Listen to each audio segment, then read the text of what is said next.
छात्रों, आज हम भारतीय समाजशास्त्री एम.एन. श्रीनिवास के बारे में अध्ययन करेंगे। एम.एन. श्रीनिवास का पूरा नाम मैसूर नरसिम्हाचार्य श्रीनिवास था। उनका जन्म 16 नवंबर 1916 को मैसूर के एक ब्राह्मण परिवार में हुआ था। 30 नवंबर 1999 को बेंगलोर में उनका देहावसान हुआ। वे स्वयं ब्राह्मण थे। उनकी दीक्षा ब्राह्मण परिवारों, परंपराओं और ब्राह्मणत्व के प्रशिक्षण में हुई थी। श्रीनिवास ने वृहद स्तर के समाजशास्त्रीय सामान्यीकरणों को मानव शास्त्रीय लघु सूक्ष्मदर्शिता पर प्रयोग कर देखा था। लघु समुदायों के मानव शास्त्रीय अध्ययनों की परंपरा प्रारंभ की गई थी। उन्होंने एमए, एलएलबी और पीएचडी बम्बई विश्वविद्यालय से तथा डी.फिल ऑक्सफोर्ड विश्वविद्यालय से किया था। वे महाराज सयाजीराव विश्वविद्यालय बड़ौदा में समाजशास्त्र के प्रोफेसर बने। दिल्ली विश्वविद्यालय में भी वे प्रोफेसर रहे। Institute of social and economic change की समाजशास्त्र इकाई के वे सीनियर फेलो थे। National institute of advance studies Bangalore में वे विजिटिंग प्रोफेसर रहे। अंतर्राष्ट्रीय स्तर के ख्याति प्राप्त प्रोफेसर श्रीनिवास बम्बई विश्वविद्यालय के प्रोफेसर जी.एस. घुरिये के विद्यार्थी थे। वे श्रेष्ठता के आधार पर संस्था निर्माता, रचनात्मक शोधकर्ता और गंभीर शिक्षक थे। एम.एस. विश्वविद्यालय बड़ौदा में समाजशास्त्र विभाग को विकसित करने में उनका योगदान था। ऑक्सफोर्ड विश्वविद्यालय में काम करने के स्थान पर उन्होंने बड़ौदा में काम करना उचित समझा। बाद में दिल्ली विश्वविद्यालय में भी उन्होंने समाजशास्त्र विभाग की स्थापना का प्रयास किया। बाद में वे ऑक्सफोर्ड विश्वविद्यालय गए, लेकिन इसके बारे में उन्होंने कुछ कहा नहीं। 1951 में उन्होंने ऑक्सफोर्ड विश्वविद्यालय छोड़ दिया। दिल्ली स्कूल ऑफ इकोनॉमिक्स को छोड़ने के बाद उन्होंने बेंगलोर के institute of social and economic change में काम करना प्रारंभ किया।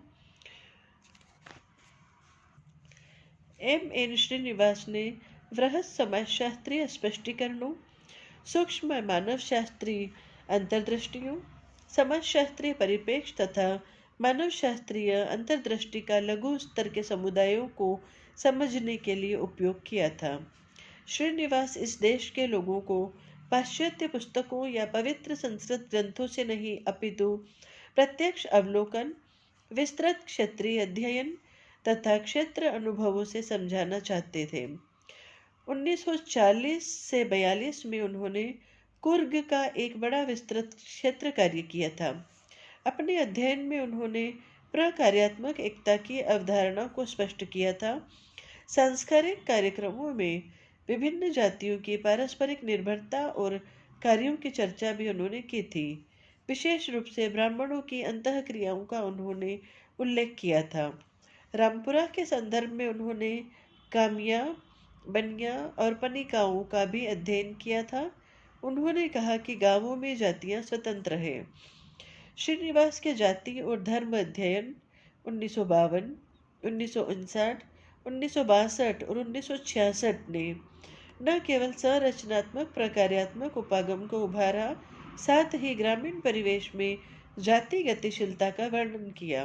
ग्राम स्तर पर शक्ति संबंधों के अध्ययन से ही प्रभु जाति की अवधारणा विकसित हुई थी। ग्राम संरचना और परिवर्तन के संबंध में उन्होंने कई अध्ययन किए थे। 1990 में उन्होंने तमिल और तेलुगु लोकगीतों के बारे में लेख लिखे। अपने अध्ययन को समझाने के लिए श्रीनिवास ने दो आधारों को स्वीकार किया। पहला पुस्तक दृष्टि और दूसरा क्षेत्र दृष्टि। पुस्तक दृष्टि या पुस्तक परिप्रेक्ष्य में एम.एन. श्रीनिवास ने बताया कि धर्म, वर्ण, जाति, परिवार, ग्राम और भौगोलिक संरचना भारतीय समाज के मूल आधार हैं। इनके बारे में ज्ञान या तो पवित्र ग्रंथों या पुस्तकों से प्राप्त हो सकता है। यह दृष्टि पुस्तक दृष्टि है। भारत शास्त्र का आधार भी यही है। पवित्र ग्रंथ श्रीनिवास को मान्य नहीं थे। भारत ज्ञान शास्त्र के लिए वे तैयार नहीं थे। अपने अध्ययन को समझाने के लिए एन श्रीनिवास ने दूसरा आधार स्वीकार किया था, क्षेत्र दृष्टि या क्षेत्रीय कार्य। श्रीनिवास की यह मान्यता थी कि भारत के विभिन्न क्षेत्रों के बारे में ज्ञान क्षेत्रीय कार्य के द्वारा अधिक महत्वपूर्ण है। इसको वे क्षेत्र दृष्टि कहते हैं। समाज को समझने के लिए आनुभविक पद्धति का उपयोग उचित समझते थे। उन्होंने वृहद सिद्धांतों की रचना के स्थान पर धीरे धीरे क्षेत्रीय अध्ययनों पर अधिक ध्यान दिया। ग्रामीण भारतीयता के ऐसे अध्ययन भारत की यथार्थता को अधिक समझा सकते हैं। एन श्रीनिवास समाजशास्त्र में गणितीय तथा सांख्यिकीय उपयोग की महत्ता समझते थे। उनका आत्मविश्लेषण 1973 इस महत्व की ओर इशारा करता है। विचारधारात्मक तथा व्यावहारिक दोनों ही पक्षों में यह आचरण व्यावहारिक पक्ष में काम लिया गया। छात्रों, अब हम एन श्रीनिवास की प्रमुख रचनाओं के बारे में अध्ययन करेंगे। एन श्रीनिवास ने भारतीय समाज और संस्कृति के विभिन्न पक्षों पर लिखा है। धर्म, गांव, समुदाय, जाति और सामाजिक परिवर्तन पर उन्होंने रचनाएं लिखी। वे रेडक्लिफ ब्राउन की संरचना की अवधारणा से प्रभावित थे। ऑक्सफोर्ड में रेडक्लिफ ब्राउन उनके शिक्षक थे। उन्होंने भारतीय समाज का संपूर्णता से अध्ययन किया, जिसमें सभी प्रकार के लोग सम्मिलित थे। एन श्रीनिवास के कई महत्वपूर्ण ग्रंथ हैं, जैसे marriage and family in Mysore 1942, religion and society among the Coorgs of south India 1952, India's villages 1955, caste in modern India and other essays 1962, social change in modern India 1966, The Remembered Village 1976, India Social Structure 1980, The Dominant Caste and Other Essays 1987, On Living in a Revolution and Other Essays 1992, Village, Caste, Gender and Method 1996, Indian Society Through Personal Writing 1996। N Srinivas ने इन रचनाओं के अतिरिक्त कई लेख भी लिखे हैं। On living in a revolution 1986, some reflections on dowry 1984, the insiders and outsiders in the study of cultures 1984। ये सभी लेख भारत में हो रहे सामाजिक परिवर्तनों पर प्रकाश डालते हैं। ये सभी लेख अंतर्विषयक थे। एन श्रीनिवास ने सामाजिक परिवर्तन, ब्राह्मणीकरण, संस्कृतिकरण, पश्चिमीकरण और निरपेक्षीकरण, धर्म और समाज, गांव का अध्ययन, जाति पर दृष्टिकोण और प्रभु जाति आदि पर अपने विचार व्यक्त करें। छात्रों, अब हम विस्तार से इनका अध्ययन करेंगे। सर्वप्रथम हम सामाजिक परिवर्तन के बारे में जानने का प्रयास करेंगे। भारत के समाजशास्त्रियों और मानवशास्त्रियों के लिए सामाजिक परिवर्तन एक महत्वपूर्ण चिंतन रहा है। यह केवल 1950 के पहले के समाजशास्त्रियों के लिए ही नहीं, 1950 के बाद के समाजशास्त्रियों के लिए भी सत्य है। एन श्रीनिवास ने वृहद स्तर पर कई विश्लेषण किए थे, जिनका प्रभाव स्थानीय स्तर पर पड़ा। संस्कृतिकरण, पश्चिमीकरण और निरपेक्षीकरण की प्रक्रियाओं को उन्होंने सूक्ष्म स्तर पर लागू करके देखा था। एन श्रीनिवास अपने सूक्ष्म अनुभविक अध्ययनों के आधार पर ग्रामों के अध्ययन पर वापस लौटे और ग्रामों में सामाजिक परिवर्तन का अध्ययन किया। छात्रों, अब हम धर्म और समाज के बारे में एन श्रीनिवास के विचारों को जानने का प्रयास करेंगे। Religion and society among Coorg of south India के अध्ययन में श्रीनिवास ने ब्राह्मणीकरण की अवधारणा को विकसित किया। इसका संबंध ब्राह्मणों की जीवन शैली और उसे छोटी जातियों द्वारा अपने जीवन में स्वीकार करने के साथ था। सावधानीपूर्वक किए गए इस क्षेत्रीय कार्य का आधार निची जातियों में सांस्कारिक प्रचलनों और जीवन शैली को अपने जीवन में स्वीकारने के संबंध में था। भारत में सामाजिक परिवर्तन को समझाने के लिए अंधेर के रूप में श्रीनिवास ने संस्कृतिकरण की प्रक्रिया के साथ साथ पाश्चात्यकरण की प्रक्रिया को भी देखा।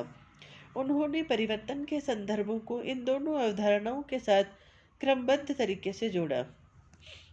संस्कृतिकरण एवं पश्चिमीकरण की विस्तृत अवधारणा एम श्रीनिवास की पुस्तक social change in modern India 1964 में मौजूद है।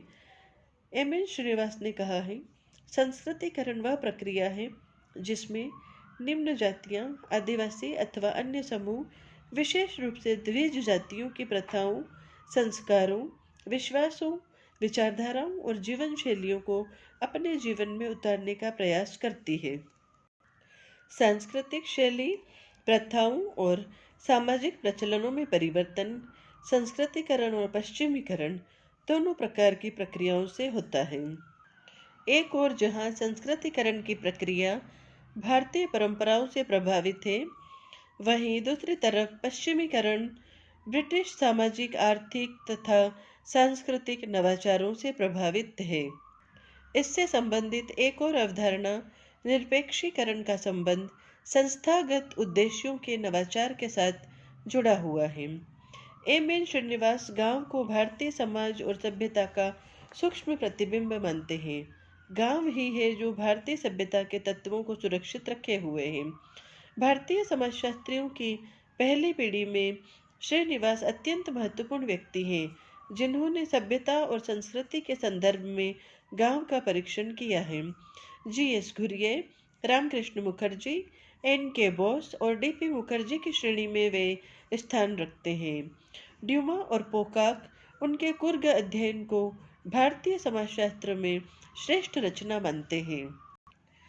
रिलीजन एंड सोसाइटी नामक पुस्तक में श्रीनिवास हिंदू धर्म को समझना चाहते हैं।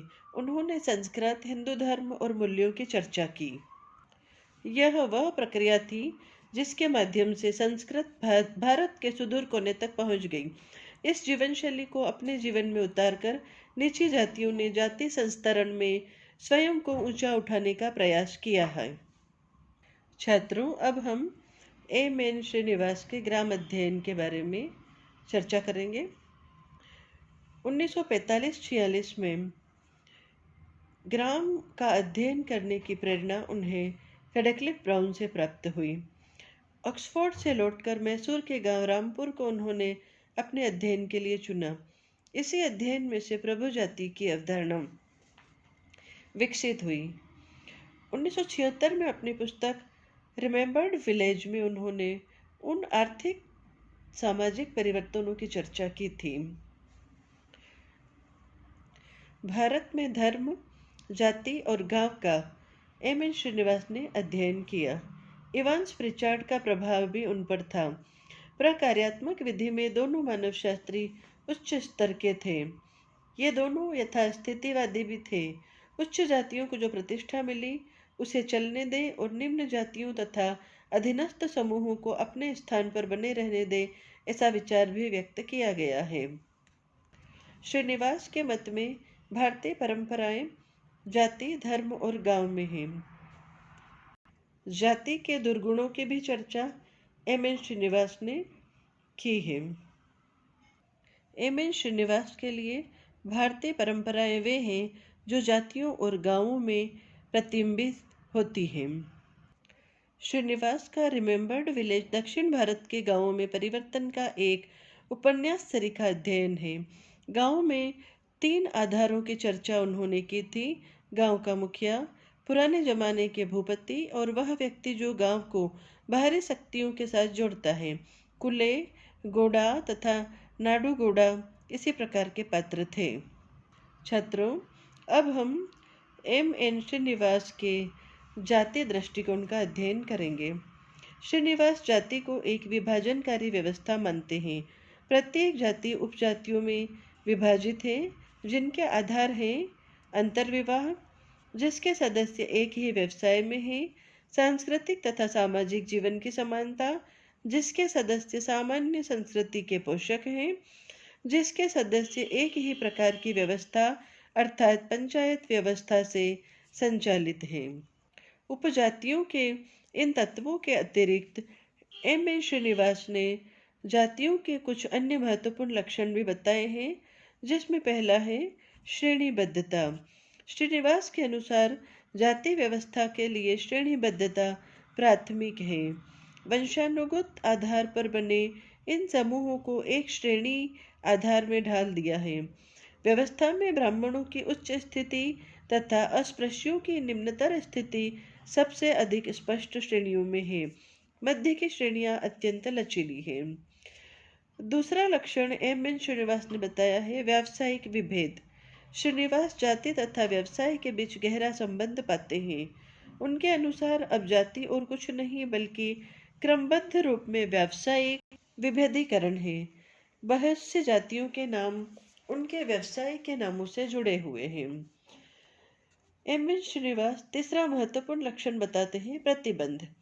आपस में मिलने जुलने, वेशभूषा, संवाद, प्रथाओं के संबंध में भी जातियों में भेदभाव पाया जाता है। भोजन की भी अपनी श्रेणियां हैं और भोजन स्वीकार करने का भी निषेधात्मक आधार है। एम एन श्रीनिवास ने चौथा महत्वपूर्ण लक्षण बताया है अशुद्धता। जातियों के बीच की दूरी अशुद्धता के आधार पर तय होती है। श्रीनिवास का मानना है कि जाति के सदस्यों को ऐसे व्यक्तियों अथवा किन्हीं वस्तुओं के संपर्क में नहीं आना चाहिए जो अशुद्ध हैं।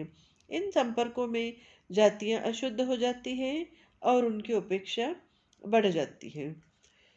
एम एन श्रीनिवास ने पांचवी विशेषता या लक्षण बताया है जाति पंचायतें तथा जाति सभाएं। जातियों की अपनी संस्थाएं जाति पंचायत और जाति सभाएं हैं। जाति के वृद्ध व्यक्ति जाति के लोगों के आचरण पर नियंत्रण रखते हैं। सामूहिक रूप से वे निर्णय लेते हैं। जाति का प्रत्येक सदस्य इन वृद्ध लोगों के प्रति उत्तरदायी है। जाति सभाएं अपने क्षेत्र में गांव से भी परे विस्तृत आधार पर काम करती हैं और कई गांव इसमें शामिल होते हैं। छात्रों, अब हम एम एन श्रीनिवास के प्रभु जाति पर विचारों की चर्चा करेंगे।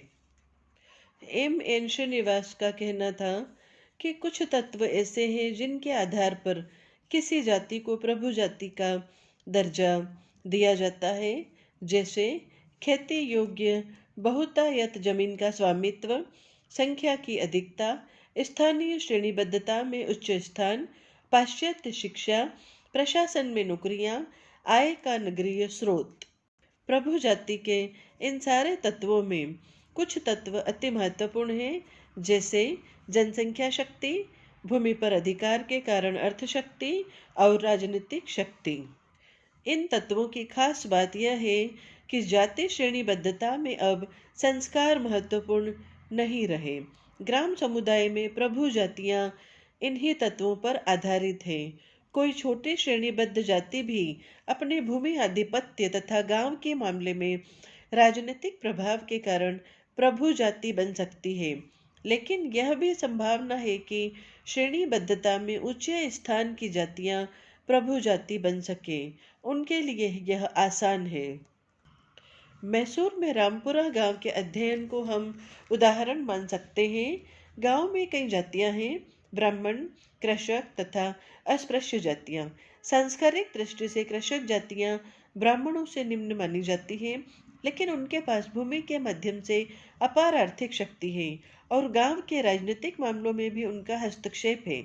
इसलिए श्रेणीबद्धता में निम्न होते हुए भी वे प्रभु जातियां हैं। गांव की अन्य जातियों के इन प्रभु जातियों के साथ सेवा के संबंध हैं। एम एन श्रीनिवास का कहना है कि प्रभु जाति की अवधारणा का मूल कुर्ग समाज के अध्ययन में पाया है। अपने क्षेत्रीय कार्य में उन्होंने पाया था कि कुर्ग और ओकलिंगा जनजातियां और जातियां अपने गांवों में प्रभुता के साथ जुड़ी हुई है।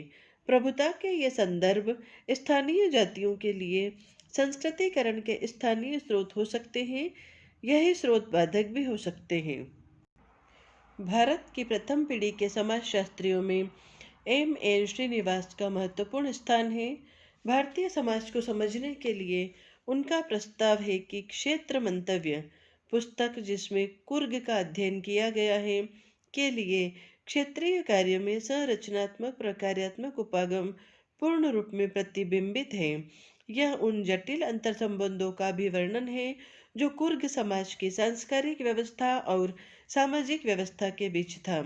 यह शुद्धता और अशुद्धता की अवधारणा के साथ का विश्लेषण और गैर हिंदुओं के हिंदू समाज में प्रवेश के संबंधों की भी समीक्षा करता है। भारत के सुदूर भागों में सांस्कृतिक मूल्यों के प्रसार का विश्लेषण भी उनकी रचनाओं में है। श्रीनिवास के जीवन का एक लक्ष्य भारतीय समाज को समझना था। यद्यपि उन्होंने तकनीकी और आर्थिक विकास की चर्चा की थी, पर समाज के निम्न वर्गों की चर्चा उन्होंने नहीं की थी। धार्मिक अल्पसंख्यकों की भी चर्चा उन्होंने नहीं की। यह सब इसलिए हुआ क्योंकि वे संस्कृतिकरण की प्रक्रिया को उभारना चाहते थे।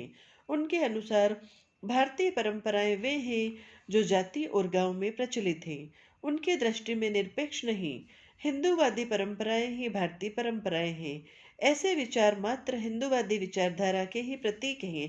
एक और संस्कृतिकरण में जाति संरचना पर उन्होंने ज्यादा बल दिया। उन्होंने पाश्चात्यकरण की प्रक्रिया को देश में सीमित आकार का माना। बिना दोनों को एक दूसरे से संबंधित किए इनको समझा नहीं जा सकता। ये सब अवधारणाएं उनके दिमाग में 1952 में ऑक्सफोर्ड विश्वविद्यालय में काम करते हुए रेडक्लिफ ब्राउन और इवांस प्रिचार्ड के संपर्क के कारण उत्पन्न हुई थी। इसी आधार पर उन्होंने उस प्रक्रिया का जिक्र किया जिसमें एक समूह दूसरे समूह की परिस्थितियों की नकल कर अपनी परिस्थिति बदलने का प्रयास करता है। 1956 में श्रीनिवास ने पाश्चात्यकरण की अवधारणा विकसित की। उनका मानना था कि भारत में ब्रिटिश राज ने देश के सामाजिक, आर्थिक, सांस्कृतिक जीवन में राजनीतिक, आर्थिक, सांस्कृतिक आधारों का प्रवेश करा दिया था। ब्रितानी लोगों द्वारा भारत छोड़ने के बाद भी यह चिन्ह मिटे नहीं। भारतीय स्वतंत्रता के बाद इन तत्वों का विस्तार ही हुआ है। एम श्रीनिवास ने प्रभुजाति, संस्कृतिकरण, ब्राह्मणीकरण, पाश्चात्यकरण, निरपेक्षीकरण, भारतीय समाज तथा संस्कृति, धर्म और समाज, ग्राम अध्ययन, अंतरजातीय संबंध, सामाजिक परिवर्तन आदि के द्वारा समाजशास्त्र में महत्वपूर्ण योगदान दिया है। उनकी पद्धति प्रकार्यात्मक एकता, क्षेत्रीय खोज, वर्णात्मक अध्ययन, लघु आकार के समुदायों में मानवशास्त्रीय खोज पर आधारित थी। उन्होंने संरचनात्मक, प्रकार्यात्मक और वृहद लघु अध्ययन उपागम प्रस्तुत किए। एम श्रीनिवास ने कहा है कि भारतीय समाज का अध्ययन न तो विदेशी अवधारणाओं के आधार पर और न प्राचीन ग्रंथों के आधार पर करना चाहिए। यह अध्ययन क्षेत्रीय अनुभव और क्षेत्रीय आधार पर किया जाना चाहिए।